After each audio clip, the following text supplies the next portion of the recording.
pequeños minutos de... ¿Alguien me preguntó algo más? Aparte, porque acabo de salir de... Bien. Hablamos de que, digamos, en términos generales, nosotros sistematizamos un poco lo que sería o implicaría el funcionamiento de los dos niveles políticos dentro de un Estado federal antiguo, de un koinon, y, digamos, en lo que se referiría a la dimensión política o de derecho público, supuesta en la noción de sympoliteia, ¿no? Que politeia conjunta, es decir, ejercicio de una ciudadanía conjunta, de derechos políticos conjuntos, eh, implicaría, digamos, una serie de nociones como ciudadanía, las instituciones, las asambleas, consejos, las magistraturas y los tribunales comunes federales, en los cuales podrían participar todos los miembros del koinon que gozaran de derechos políticos.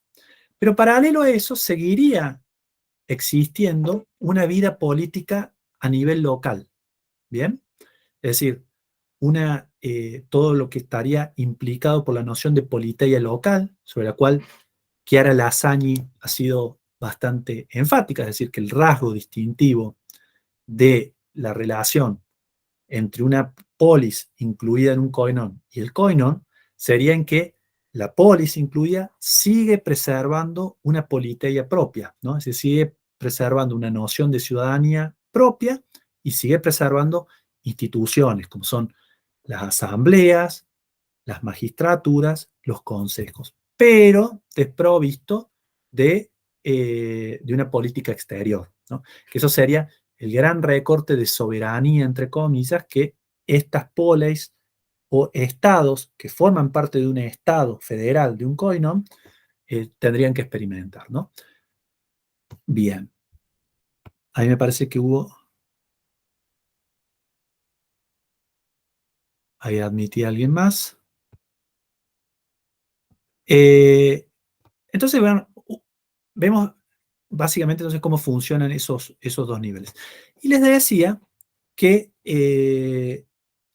no tenemos digamos, metodológicamente, no tenemos una reflexión compleja, completa, eh, digamos, densa, descriptivamente, del funcionamiento de lo que implicaba un koinon o un Estado federal en la pluma de un autor antiguo. Sí tenemos algunos breves textos literarios importantes. Mencionaba, digamos, la descripción de las instituciones del el koinon beocio clásico en las helénicas de Oxirrinco, o también algunas pequeñas reflexiones aisladas y breves en la obra de Polibio, pero mayormente la idea que se tiene en general de los koiná helenísticos y en particular la reconstrucción que puede hacerse de cada uno de los koiná helenísticos, como puede ser el aqueo o el etolio, parten de un análisis concienzudo y erudito de breves referencias en obras helenísticas y fundamentalmente de los testimonios epigráficos, de las inscripciones, tanto federales como de cada una de las polis que forman parte de esos estados federales, que, digamos, una de las cosas que les he señalado es que en el mundo helenístico se da una verdadera explosión, auge del hábito epigráfico, ¿no? Si antes, en época clásica, el mayor número de inscripciones en el siglo V y la primera mitad del siglo IV estaban concentradas en la ciudad de Atenas y en las decisiones que tomaba Atenas. No quiere decir que no existieran inscripciones en otros lugares del mundo griego, pero el grueso de la producción epigráfica era ateniense. Una de las características de la Grecia helenística es que el hábito epigráfico se difunde geográficamente, y estos koiná helenísticos y las polis que forman parte de los koiná tienen una necesidad permanente de no solo fijar por escrito decisiones, sino colocarlas, hacerlas duraderas, haciéndolas grabar en piedra, generalmente ubicándolas en lugares públicos, ¿no? Independientemente de la existencia de archivos en materia perecedera en cada una de esas polis y también archivos centrales en cada uno de los coinas. ¿Bien? Eh, entonces, tenemos que analizar evidencia concreta que aparece en inscripciones, menciones a instituciones, menciones a relaciones que se establecen particulares entre las polis y el coinón, en documentos que no tienen como objetivo explicarnos eso, ¿no? Hay que inferir. Entonces, yo había marcado dos ejemplos para que veamos esta cuestión de la importancia de la politeia federal en el ámbito político, ¿no? Un pasaje de Polibio, que generalmente es muy valorado, del libro segundo de las historias, en el cual habla de la historia previa de la Confederación, a que hace una suerte de recapitulación histórica de lo que había sido la historia del Coinón desde su fundación en el 281-280 hasta la concreción de la alianza con Roma y la época presente en la que él escribe. Y en ese momento habla un poco sobre, bueno, en qué radicaba la importancia de la creación de ese Estado. Y por otro lado, una inscripción que es un decreto honorífico. Los dos textos ustedes los tienen en el dossier de fuentes, ¿no? Sugeridos en el aula virtual, que el otro es un decreto honorífico de la ciudad de Elatea, en Fócide, en honor a la ciudad de Estínfalo, ya les voy a comentar, un- unos vínculos horizontales y un beneficio, una serie de beneficios que Stínfalo había tenido para con el Atea en una situación histórica bastante difícil para la polis. Vamos al pasaje de Polibio, del libro segundo, que es más amplio, pero quiero quedarme simplemente con el pasaje que les marco en color, ¿no? Ahí Polibio escribe: los peloponesios no solo han llegado a una comunidad política fundada en la alianza y la amistad, ¿no? Es decir, está hablando de cuando los aqueos han logrado unificar la península del Peloponeso bajo el coinón aqueo, es decir, han logrado que todas las polis del Peloponeso formen parte del coinón. Dice, sino que utilizan las mismas leyes, pesos, medidas y monedas. Y además nombran magistrados, consejeros y jueces comunes, ¿no? Es decir, acentúa Polibio la presencia de una politeia federal, ¿no? Una ciudadanía federal y una serie de instituciones y de prácticas, las cuales participan todas las polis, supuestamente de forma igualitaria en el Peloponeso. Obviamente este pasaje ha sido muy criticado por exagerado, pero en cierta forma representa la perspectiva que tiene un hombre político, un líder político aqueo sobre los logros de su Estado.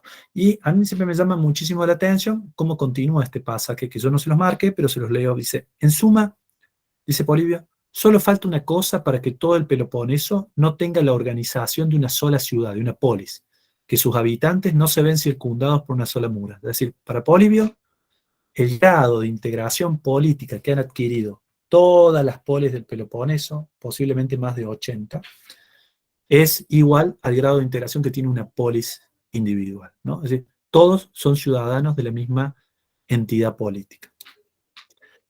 Por otro lado, otra cuestión importante de la politeia federal, ¿no? Es la de, que les decía hace unos minutos, la de la cesión de la política exterior. Y acá tenemos una inscripción, les decía, es un decreto honorífico de la ciudad de La Atea, en Fócide, en favor de Estínfalo. Que Estínfalo era una polis arcadia que pertenecía al coinón aqueo. Esta está más o menos ubicada temporalmente en la inscripción en el 189-186 a.C. ¿Por qué el Atea hace un decreto honorífico en favor de los estinfalios o de Estínfalo?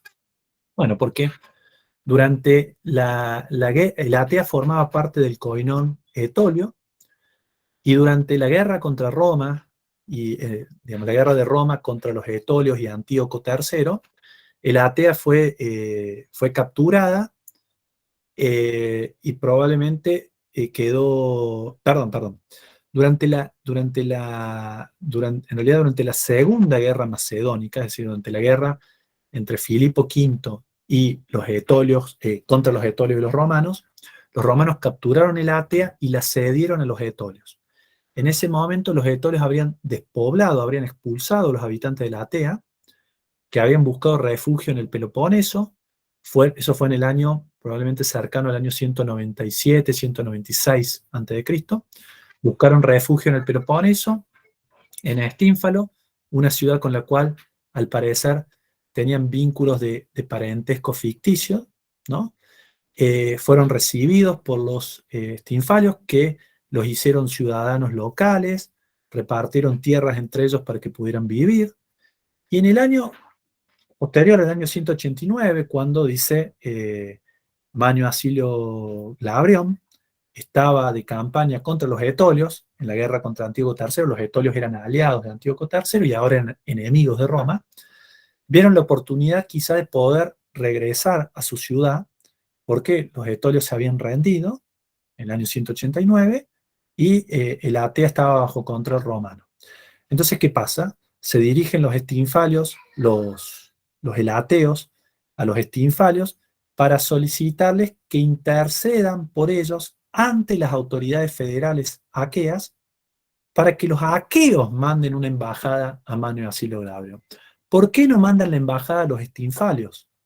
Porque los estinfalios no pueden enviar una embajada para tratar directamente con un poder externo como es Roma. Eso es una facultad de las autoridades federales. Entonces la inscripción dice: más tarde, luego de varios años, cuando los romanos llegaron a Grecia con un ejército, y Manio, o sea, Manio Acilio Glabrión, tenía el control sobre el territorio de los elateos, los estinfalios enviaron una embajada a los aqueos para que se enviara una embajada ante Manio con relación a la restauración de los elateos a su propia tierra. ¿Bien? O sea, se dan cuenta la clase de documentos con los que uno tiene que lidiar para reconstruir y tener una clara noción de que en el caso de la Confederación Aquea, la política exterior estaba en manos de la Confederación y no en manos de una polis particular.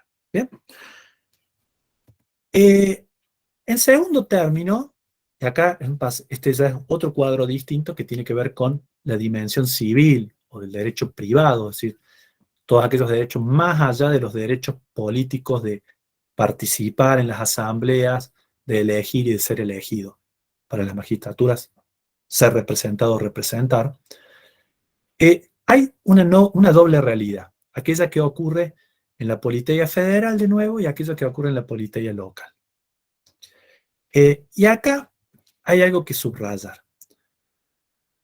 La simpoliteia, es la idea de una constitución federal común que otorga a todos los ciudadanos de polis que forman parte de un Estado federal la misma ciudadanía federal y la posibilidad de participar en las asambleas federales y la posibilidad de ser elegidos para las magistraturas federales, la posibilidad de ser representantes de sus comunidades locales ante las instituciones federales, consejo, distintos tipos de cuerpos como los nomógrafos, etcétera, que ya podemos ver en un momento.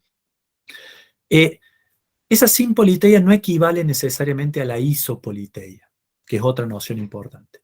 La isopoliteia implica un intercambio recíproco de derechos locales, como son la epigamia, es decir, la posibilidad de contraer matrimonio con una persona, con un ciudadano de otra polis que pertenezca también al koinón, es decir, por ejemplo, un ciudadano de Corinto que pertenece al koinón aqueo se quiere casar con una ciudadana de Patras, que también pertenece al koinón aqueo, sería la posibilidad hipotética que ese matrimonio fuera reconocido legalmente y que los hijos fueran reconocidos como legales, y el derecho de entesis, es decir, la posibilidad de poder comprar tierras en el territorio de una polis. Bueno, en un Estado federal no necesariamente son reconocidos, digamos, mutua y recíprocamente esos derechos civiles. Es decir, en buena medida, derechos, digamos, estos derechos que podríamos clasificar quizá de forma modernizante, como civiles, no son de reconocimiento automático en todas las polis que pertenecen a un koinon. En algunos casos sí, y en otros casos no.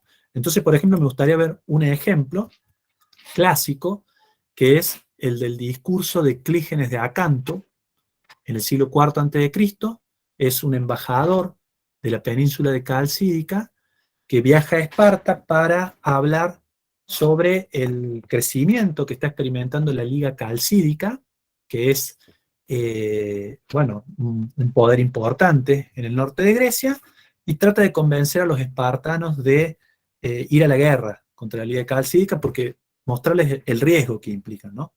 Y esto es un pasaje que está en Genofonte, en las Helénicas, en el libro quinto, ¿no? Dice ahí, Clígenes dice, los olintios, porque Olinto es la ciudad más importante de la Liga Calcídica, es la ciudad, la polis a partir de la cual se nuclea esta liga, se atrajeron a algunas ciudades con la condición de servirse de sus mismas leyes y constituir un mismo estado, ¿no? O sea que sería un protocoinón la Liga Calcídica en el siglo IV.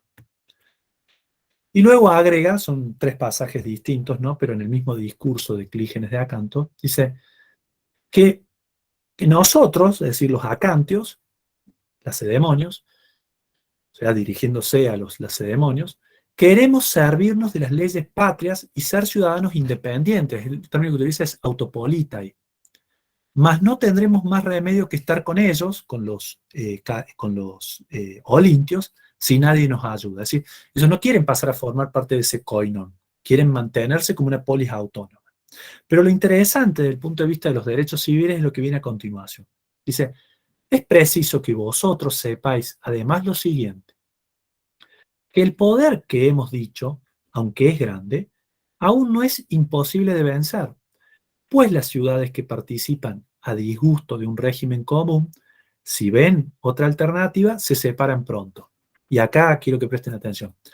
Pero una vez unidos estrechamente por matrimonios y posesiones, o sea, propiedades, que se aprobaron entre ellos por votación, se darán cuenta que es ventajoso acompañar a los que dominan, ¿no? Es decir, una vez que hayan aprobado tener derechos de epigamía para casarse libremente y que esos matrimonios sean reconocidos entre ciudadanos de distintas polis, y el derecho de tener propiedades en distintas polis, poder comprar y vender tierras en una polis o en la otra. Ustedes saben que la propiedad de la tierra, en época clásica, no era algo que la polis cediera de forma eh, liberal, ¿no? Es decir, para poder comprar o vender tierra, generalmente una polis, y estamos muchísimo más informados del caso de Atenas, siglo V y el siglo IV, o había que ser ciudadano o había que recibir el derecho particular, la concesión de la entesis, ¿no? Es decir,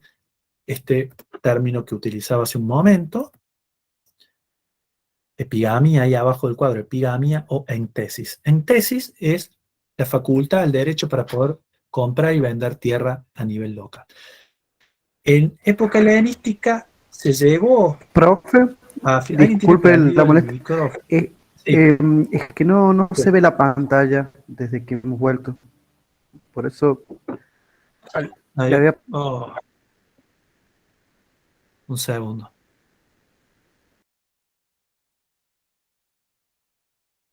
Gracias por el aviso. Bueno, Ahora sí.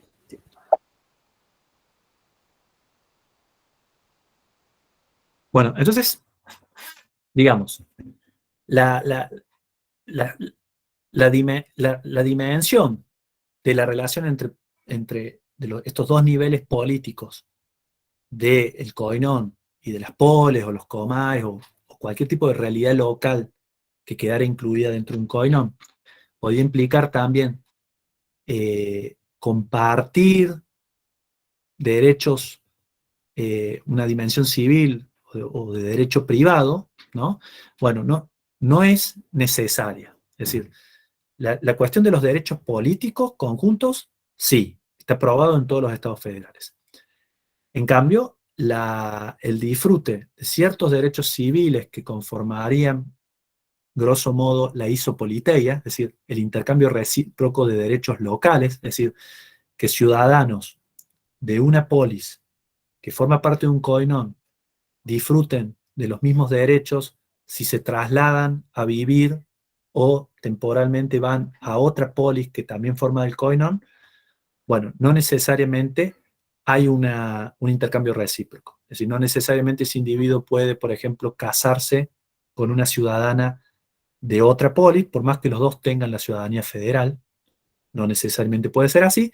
Y sobre todo, no necesariamente pueden tener el derecho de comprar y vender tierras en los territorios de distintas polis pertenecientes al coinón.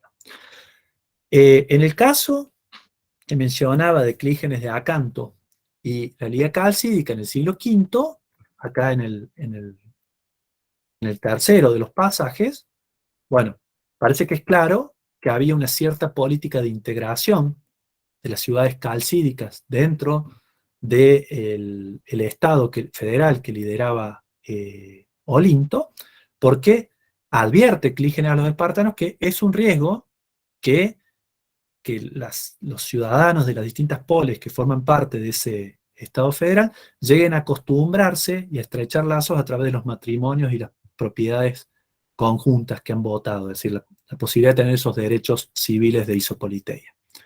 Pero decía que no es una situación generalizada a todos los coinás, ¿no?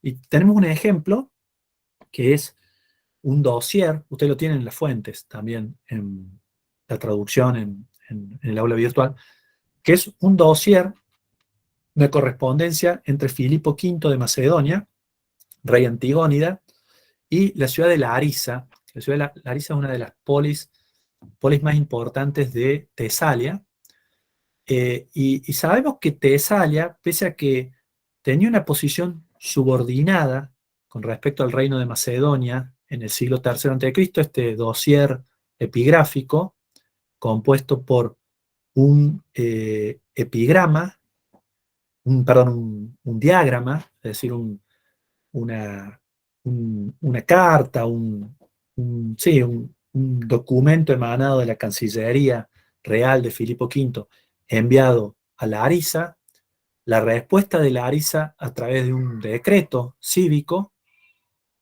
un nuevo diagrama de Filipo V retando a los laricios por haber desobedecido algunas de las especificaciones de su diagrama original, de su carta original, y la respuesta de un segundo decreto de Larisa mostrando conformidad con la exigencia de Filipo V. Está ubicado, datado temporalmente entre el 217 y el 214 a.C., ¿no? Finales del siglo III a.C. Y sabemos que, aunque Tesalia estaba subordinada políticamente a Filipo, estaba organizada como un koinón, ¿no? Es decir, de hecho, el rey de Macedonia tenía una posición como cabeza de ese koinón tesalio, ¿no? Así había una cierta unidad política. Y sin embargo, es claro a partir de la carta de Filipo V que no existe unos derechos civiles recíprocos entre las distintas ciudades de Tesalia, porque Filipo escribe esta carta y,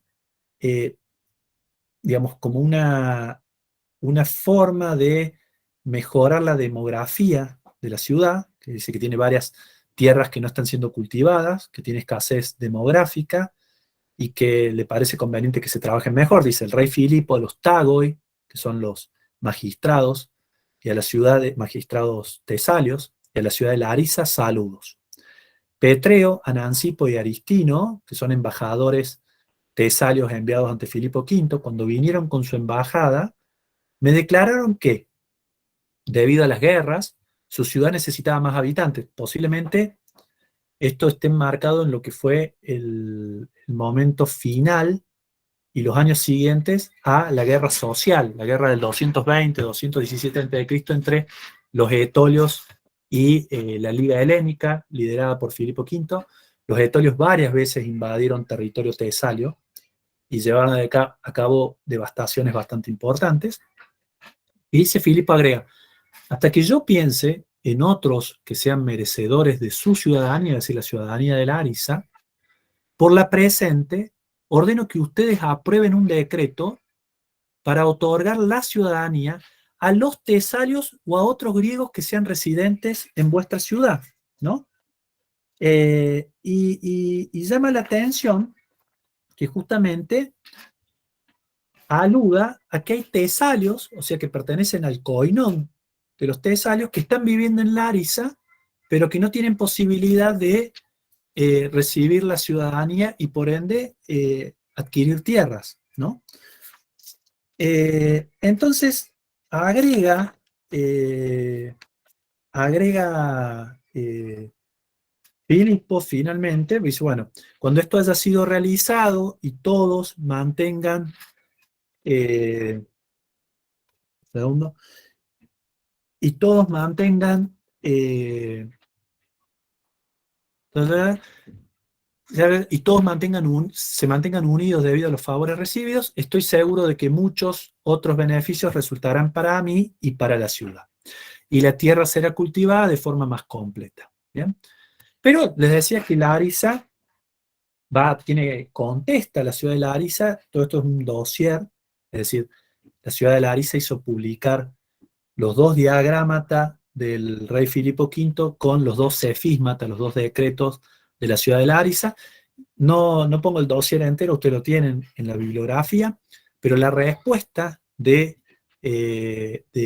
Larisa deja en claro esta cuestión, porque dice, dejo de lado la siguiente parte, bueno, dice en el 26 de Pánamo, una asamblea especial se reunió bajo la presidencia de todos los Tagoi, ya que el rey Filipo había enviado una carta, un diagrama, a los Tagoi y a la ciudad, como Petreo, Anancipo y Aristino, cuando llegaron con su embajada, le declararon que, debido a las guerras, nuestra ciudad necesitaba más habitantes, hasta que se le ocurrieran otros que fueran merecedores de nuestra ciudadanía, por la presente, él ordenaba que aprobáramos un decreto para otorgar la ciudadanía a los tesalios o a otros griegos que estuvieran residiendo entre nosotros. Porque cuando esto fuera hecho y todos nos mantuviéramos juntos debido a los favores recibidos, él estaba seguro de que muchos otros beneficios habría para él y para nuestra ciudad, y que la tierra estaría cultivada de forma más completa. La ciudad ha votado a actuar en estos asuntos tal como el rey escribió en su carta y otorgar la ciudadanía a los tesalios y a otros griegos que estuvieran residiendo con nosotros, a ellos mismos y a sus descendientes, y darles los mismos derechos que a los laricios, que escogieran la tribu a la cual ellos desearan pertenecer, ¿no? O sea, que claramente para poder gozar de los derechos completos de ciudadanía local, era necesario ser ciudadano local y por lo tanto estar inscrito en una tribu local, y bueno, y por lo tanto eso te habilitaba para poder tener tierras. Elegí este caso porque ustedes lo tenían ya en el dossier, pero si nos vamos, por ejemplo, al caso del Koinón aqueo, hay una inscripción de Epídauro del año 146 a.C., muy significativa porque es el año en el cual los aqueos fueron derrotados en la guerra aquea contra los romanos, que va a traer como resultado la disolución del Koinón. Y allí queda claro que bueno, los epidaurios publican una lista con las bajas del ejército local, del contingente local en la campaña del Istmo, probablemente la batalla de Leucopetra, que fue la última batalla en la cual se enfrentaron los aqueos contra los romanos, que terminó con una victoria total romana, posteriormente la captura de Corinto en el Istmo y su destrucción. Bueno, publican el listado con las bajas, ese listado está conformado por 156 individuos, 53 de esos individuos son ciudadanos epidaurios y aparecen discriminados, ordenados de acuerdo a las 3 tribus dorias locales, o sea que son ciudadanos de pleno derecho locales, y junto a esos 53 ciudadanos epidaurios, aparece una enumeración indistinta de Ajaioi, Kai, Sinoikoi, es decir, aqueos y metecos locales, ¿no? Es decir, que los ciudadanos federales aqueos, por más que pueden provenir de distintas polis del Peloponeso, que pertenezcan a la Confederación Aquea, al Covenón Aqueo, igual que Epidauro, no son considerados en tanto residentes en Epidauro como ciudadanos de pleno derecho, ¿no? Es decir, probablemente disfrutaban de algunas prerrogativas, pero es claro que como no estaban integrados en una tribu local, ¿no? Que son las subdivisiones las subdivisiones que cada polis tenía para ordenar a sus ciudadanos, ¿no? O sea, a través de las tribus se organizaban las votaciones, se elegían los representantes para los consejos locales, etc. Se ejercía la ciudadanía activa a nivel local. Como no estaban incluidos en esas tribus locales, no eran ciudadanos de pleno derecho local. O sea que el goce de la ciudadanía federal no implicaba automáticamente el goce de la ciudadanía local plena. ¿Bien? Al menos en el coinón aqueo y como vemos, tampoco en el coinón tesale. ¿Bien?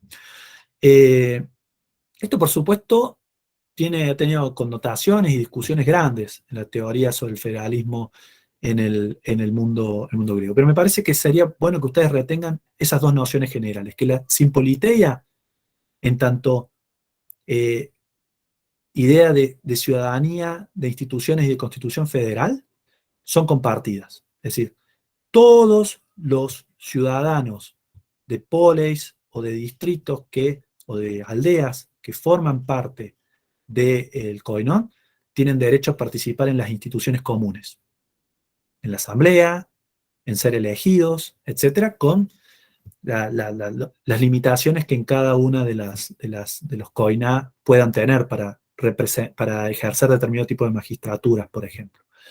Pero no tienen la misma libertad todos los habitantes ciudadanos del COINOM para participar en las instituciones locales y para gozar de los derechos civiles locales, derechos políticos también. ¿Bien? Me parece que sería bueno dejar acá la clase de estados federales, ahora independientemente de que abramos un espacio para preguntas, ¿no? Preguntas, dudas. Me gustaría tener unos minutos para si hay alguno que ha ido pensando algún posible proyecto para realizar en el proyecto final del curso, que pudiera comentarlo para ver si podemos orientarlo o podemos charlar un poco al respecto. No sé si es el caso, no sé si alguno lo ha pensado o no, estoy pensando en voz alta, pero quiero empezar a dejar algunos espacios en las clases sincrónicas como para no llegar tan crudos al momento de realización del proyecto. Yo ya les adelanté al comienzo de la clase a algunos de sus compañeros que no voy a ser tan estricto con que el proyecto sea estrictamente sobre el mundo helenístico en el área egea, ¿no? Yo sé que hay muchos de ustedes que están más interesados por la historia oriental, la historia egipcia, entonces pueden trabajar algo sobre el mundo helenístico relacionado con esas áreas. Sería bueno que aprovecharan algo de la bibliografía que hemos trabajado, pero bueno, en todo caso lo vamos charlando, pero me parece importante que el curso sume a que ustedes puedan consolidar las investigaciones que están queriendo llevar a cabo y no que se dispersen demasiado, ¿bien? Bueno, no sé si hay preguntas sobre la clase de federalismo, que yo voy a dejar grabada para verla sincrónica, los ejemplos concretos de los aqueos y de los etolios. Sería la última parte de la clase. Bien. Manuel. Antes de cerrar con el tema, en el mundo Sí, romano, cuando yo vi un poco el tema de Coinón con Arístides, eh, él marcaba mucho esta proteia, esa lucha por la hegemonía de una sobre otra.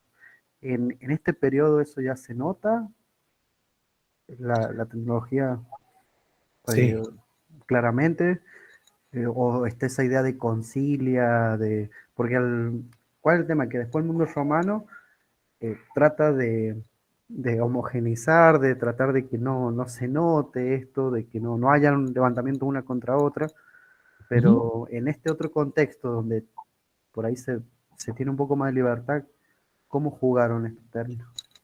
Mira, Manuel, es muy buena pregunta, porque nos lleva a reflexionar en términos de la larga duración histórica y ciertos elementos que son verdaderas constantes culturales en la sociedad griega.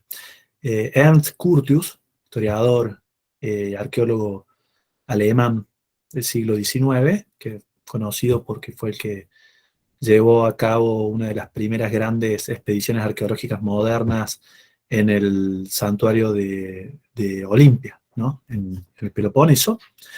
eh, Había identificado ya como uno de los elementos centrales de la cultura griega el agón, la competición, la dimensión competitiva de la vida. Es decir, el agón puede ser la competencia armada. La muestra más clara del agón es el enfrentamiento casi ritualizado que hacían las polis arcaicas y clásicas cuando libraban una batalla en los límites entre dos ciudades, generalmente una llanura, con dos formaciones de infantería pesada hoplítica. eh, Se enfrentaban casi de frente. El primero que huía es donde se daba el famoso ocismos, cuando empujaban, comenzaba el empuje de la falange pesada contra la otra.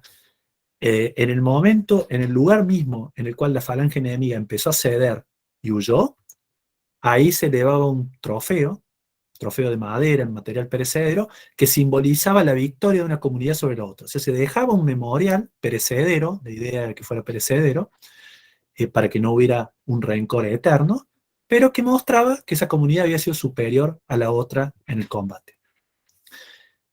Cuando las poleis entran en un koinón, un estado federal, y que es algo parecido a lo que les pasa cuando quedan integradas en el dominio romano, ya no pueden hacerse la guerra, pero sí pueden litigar y disputar abiertamente por territorios. Entonces, por ejemplo, tenemos un montón de casos, creo que son hasta el libro de Harter Wibopu, que es una epigrafista austríaca, pero que da clases en Alemania, en Hamburgo, del año 98, había 12 casos de arbitrajes que el koinón aqueo había tenido que organizar entre poleis que formaban parte del koinón aqueo y que disputaban por tierras. Y se sumó uno muy bueno, uno nuevo, el libro de Harter Huibopu, es del 1998. En el año 2004 apareció una inscripción impresionante en Mesene, la ciudad del suroccidente del Peloponeso, que tiene que estar datada en el año 182 a.C., justo cuando Mesene se había rebelado, había intentado separarse de la Confederación Aquea en el 184, y en el 182 fue obligada a volver a la Confederación, al Koinón. Y esa inscripción, que es una inscripción de 191 líneas, las cuales se han publicado las primeras 100, en una primera edición que hizo Petros Temelis, que Temelis es el arqueólogo que ha impulsado todo lo que es la arqueología moderna de la Mesena helenística y romana, por lo menos de la década del 70, creo. 60, si no es de los 60, pero del 70 seguro. Hizo una primera edición en el 2008. Y en 2012 publican Ana Magneto y Nino Luraghi una traducción de esa primera parte de la inscripción y un comentario en la revista de la Comisión de Historia Antigua y Epigrafía, que es Girón, de Múnich, del Instituto Arqueológico Alemán. ¿Qué muestra esta inscripción? Que cuando Mesene fue reincorporada al Koinón aqueo en el año 182 a.C., Megalópolis, que era otra ciudad del Koinón aqueo, limítrofe de Mesene, aprovechó para reclamar una serie de tierras limítrofes. Entonces presentó una demanda ante los aqueos para que le entregaran una serie de tierras. La más importante de todas era la llanura de Endania o Andania, que vendría a ser el valle superior del Esteníclaro, que el Esteníclaro es un río muy importante, que está en el límite entre las tierras de Megalópolis y las tierras de Mesene, y una de las zonas más fértiles del Peloponeso. a partir de ahí se produjo un arbitraje, eh, se designaron unos hagemones, que eran unos personajes importantes de la Confederación Aquea, líderes aqueos, que eran los encargados de juzgar, de organizar un juicio. Ese juicio lo ganó Mesene, se reconoció que las tierras eran de Mesene. Megalópolis la siguió y presentó una nueva demanda. Mesene se negó, en principio, a participar y el Koinon Aqueo la multó, porque, digamos, un procedimiento reconocido es que todas las polis tenían que aceptar los desafíos que pudieran tener de parte de una polis. Lo multan y nombran a un tribunal milesio de Mileto para que juzgue la cuestión. Y finalmente la dan ganadora de nuevo a Mesene.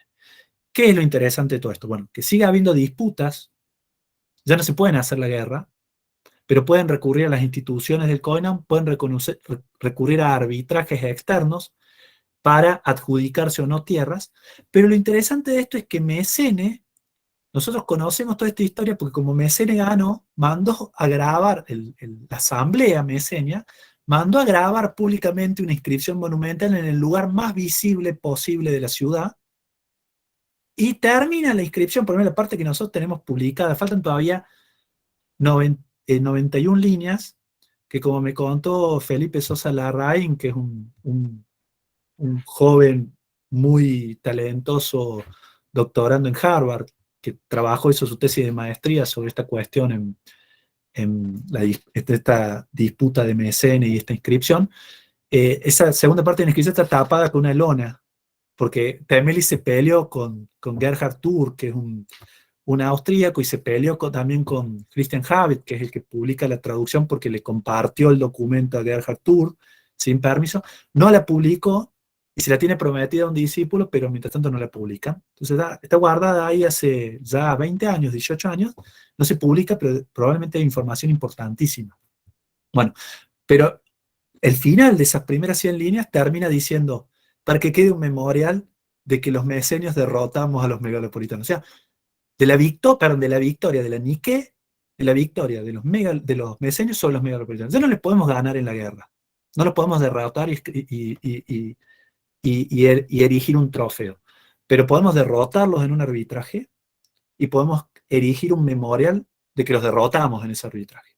O sea que la dimensión agonal sigue existiendo en la cultura griega, aún entre las polis incluidas en un koinon. Y es algo que me parece que va a seguir funcionando como una continuidad en el mundo romano. De hecho, hay testimonio de cómo los romanos se hartan, de que reciben constantemente embajadas de los griegos pidiéndoles que medien o que arbitren Sí, entre... con los templos más que nada. Sí. Y sabemos que otra disputa grande que va a tener Mesenes con Esparta, que es la otra gran ciudad con la cual limita. Y, por ejemplo, sigue habiendo evidencia de arbitrajes por las mismas tierras limítrofes entre Mesene y Esparta. Desde la época helenística hay un arbitraje que se llevan a cabo dentro del Koinon Aqueo, y lo siguen arbitrando, creo que es Nerón, en la época de Nerón, y el testimonio está en Tácito. O sea que siguen durante por lo menos 100 años disputando por las mismas tierras, una y otra vez, porque además no generaban precedentes. Es decir, el hecho de que te hubieran derrotado una vez no implicaba que vos no pudieras ir a buscar otro tribunal que volviera a juzgar la cuestión. El que trabajó esto de forma muy interesante, pero sobre todo desde el punto de vista del argumento histórico y de cómo se utilizaban las obras de los historiadores como argumento en los arbitrajes de tierras limítrofes, fue Ángelos Chaniotis, historiador griego, pero que se formó en Alemania y que me parece que da clases en Estados Unidos, eh, que vio como, por ejemplo, creo que es en los arbitrajes entre Mileto y Samos, que disputan por tierras, se utiliza el testimonio de Duris de Samos, aparece mencionado en su obra estas tierras como que pertenecen a Samos, no se acepta este testimonio porque se lo ve demasiado parcial, etc., ¿no? Así que una dimensión muy compleja, pero que revela una continuidad en torno a la dimensión agonal y conflictiva, en última instancia, por el honor de derrotar al vecino, ¿no? Por ahí John Matt tiene una frase muy interesante, que me parece que bueno, no quiero mentir de qué autor moderno la toma, pero dice que si le hubiéramos preguntado a un griego de época helenística, de una polis, por qué tenía tanto odio y se peleaba tanto con su vecino, hubiera contestado, ¿y con quién más me voy a pelear? ¿No? Es decir, esta idea del microimperialismo y el conflicto permanente en el mundo helenístico, incluso entre polis muy pequeñas y supuestamente subordinadas o avasalladas por reinos, bueno, sigue reproduciéndose constantemente porque refuerza este ideal agonal que hace al reforzamiento de la identidad políada, ¿no? En un momento que ya no podemos pelear en la guerra, ahora peleamos en los tribunales, ¿no? E intentamos siempre vencer a los rivales, pero que también en el fondo tiene una base económica, el control de tierras. Y en este caso, por ejemplo, lo vemos en el control de Andania, en el límite entre Mesenia y Megalópolis, son tierras de labranza muy ricas. Incluso cuando los mesenios derrotan a los megalopolitanos, inician una nueva demanda ante el Koinon pidiendo indemnización por los frutos producidos durante el tiempo en que había permanecido el litigio y parte de las tierras habían quedado en manos de los megalopolitanos hasta que se resolviera la cuestión. Así que bueno, es una cuestión muy compleja, pero muy interesante. Después les comparto en el grupo, me voy a tratar de acordar, este texto de Ana Magneto y de Kristen Habitt que recoge este arbitraje, porque te cuenta un poco la historia de cómo venía la mano y qué importancia tenía. Sí, Gustavo. Sí, yo quería preguntar si había algún tipo de homología entre este tipo de confederaciones y la Liga Deloática, por ejemplo. Las dos parecen tener un carácter defensivo, salvo lo de la moneda en común, no sé qué otra diferencia. Está bien, Gustavo, tu pregunta, y es muy, muy pertinente, porque eh, si uno toma la literatura no necesariamente especializada en estados federales helenísticos, sino una obra sobre historia helenística general, va a encontrar, sobre todo anglosajona, va a encontrar que se refieren al koinón de los aqueos o al koinón de los etolios como the Achaean League and the Aetolian League. O sea, los van a denominar ligas. Pero ya desde la obra de André Aimard, que era un historiador francés que publica un libro llamado Las Asambleas de la Confederación Aquea en 1938, él se dedica a demoler teóricamente la equivalencia entre liga, confederación y Estado federal. ¿Por qué? Porque dice, bueno, en principio los griegos tenían un término específico claro para liga, simagía. De hecho, así, digamos, la Liga de los Áticas es una simagía, una alianza, que tiene un propósito militar original. De ahí viene el término. Sin magía significa eh, que van a combatir conjuntamente, ¿no? Magia es combate, es la idea de que es un rejunte para hacer un combate, ¿no? La Liga de Loática tenía justamente como origen enfrentarse al Imperio Persa y expulsarlo del Egeo, liberar las ciudades de las islas del Egeo y de Asia Menor y generar seguridad para estas ciudades. Con el tiempo, los atenienses prolongan la existencia, ¿no? Empieza a haber reclamos por parte de Samos, por parte de Tasos, pidiendo separarse, y lo que en principio era una alianza colectiva con un objetivo puntual, se convierte en una alianza subordinada al dominio de Atenas, y ya no con un objetivo puntual, sino de permanencia perenne, o mientras a Atenas le sirviera. Y entonces la diferencia que pasa a tener con respecto a un koinon es que en principio el koinon no tiene un objetivo limitado. Es una unión que se forma, pero con tiempo indefinido, en principio permanente. Pero por otro lado, además, la idea es que un koinon construye una forma estatal multilateral. Es decir, donde no, en teoría, no debería haber un Estado, uno de los Estados formantes que tuviera la hegemonía sobre el resto, sino que fuera multilateral. No hubiera una autoridad federal que incluyera en la toma de decisiones de forma igualitaria o proporcional a todos los miembros. En el caso de Atenas existía un consejo, un Synedrion, donde tomaban parte los representantes de los aliados, ¿no? De la Liga de Loática. Pero junto con ellos formaba parte como un miembro igual, o sea, con la misma decisión que el Sinedrion de los aliados, la Asamblea ateniense. Entonces eso le daba un poder de veto muy grande. Algo parecido pasaba con la Liga del Peloponeso, clásica alianza que dirigía Esparta. Estaba el Sinedrion de los aliados, pero al mismo tiempo estaba Esparta como hegemón, y tenía tanto poder de decisión como el propio Sinedrion, el propio consejo. Entonces, en teoría, un koinon no estaría organizado así. Hay excepciones, no en época helenística, pero sí en época clásica. Por ejemplo, el koinon beocio. Es claro que el koinon beocio se forma a mediados del siglo V a.C.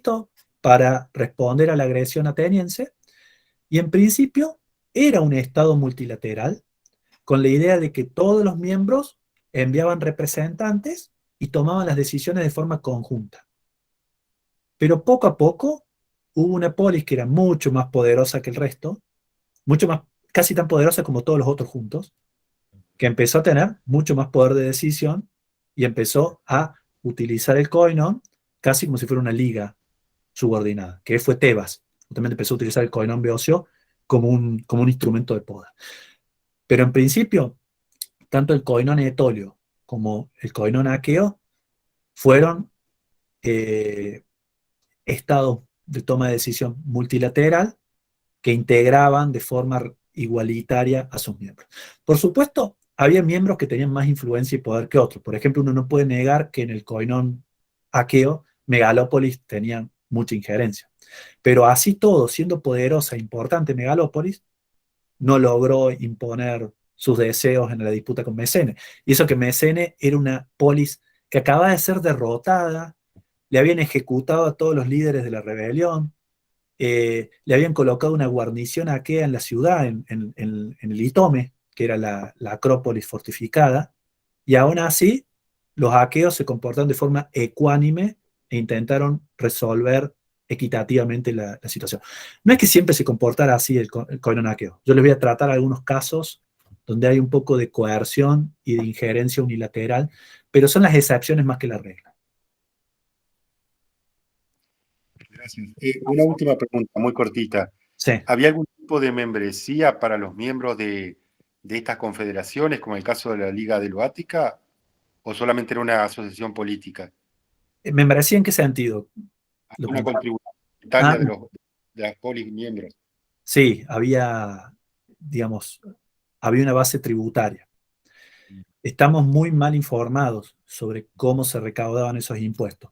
Pero, por ejemplo, Polibio, durante la guerra social, este conflicto que enfrenta a Filipo V y sus aliados, que entre los cuales están los aqueos, contra los etolios,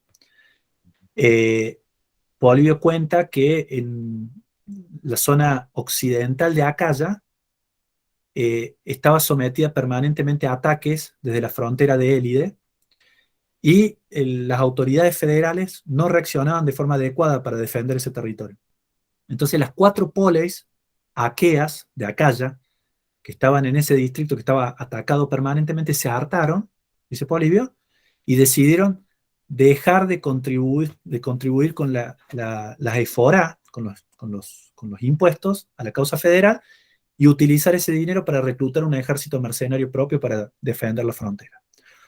O sea que sabemos que todas estas polis tienen que contribuir económicamente al funcionamiento del koinon. Quizá, pero no sé si es algo, no es algo que, digamos, Thomas Corsten, que escribió un libro sobre ese tema en 1999, suponía que tanto la base tributaria como de reclutamiento de las tropas eran los distritos. O sea que él decía que todos los koiná helenísticos habían organizado su territorio en distritos que incorporaban a varias polis en su territorio, y que esos distritos eran encargados de recaudar impuestos y de enviar los contingentes militares para el koinon. Pero no, ahora a Corsten se le hicieron muchísimas críticas. Por ejemplo, para el caso aqueo, él decía que había 5 distritos a finales del siglo III y que a comienzos del siglo II se convirtieron en 3. Pero la evidencia es muy poquita para plantear esos distritos. Sobre todo, él plantea la famosa Sinteleia de Patras, que es este grupo de 4 poleis que se niegan a seguir pagando el impuesto hasta tanto les aseguren la defensa. Y Polibio dice que son la Synteleia de Patras, que unía a 4 poleis del occidente aqueo. El nombre mismo lo da, porque telos es impuesto en griego. O sea que Synteleia sería una unión mancomunada para hacer frente a un impuesto. Pero es la única evidencia que hay explícita en el caso aqueo. En el caso beocio, se sabe que sí, que el territorio de Beocia en época clásica, y lo sabemos por las helénicas de Oxirrinco, estaba dividido en distritos. Estaba dividido en telé, que es el plural de telos. En el caso de los etolios hay alguna pequeña evidencia, creo, de 2 distritos, pero no se sabe si se puede generalizar a todo el territorio etolio. Pero bueno, con respecto a tu pregunta, sí, las polis tenían que pagar impuestos para sostener las autoridades federales comunes. Y tenían que enviar contingentes militares locales para la leva federal.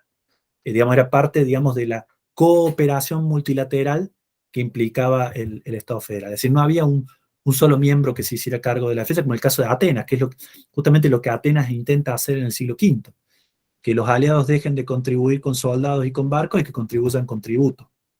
Y eso establece una relación asimétrica de poder entre Atenas como líder de la liga y los aliados que cada vez más quedan en una posición subordinada. En teoría, la idea del koinon clásico y sobre todo helenístico es la proporcionalidad en la contribución. Gracias. No, por favor.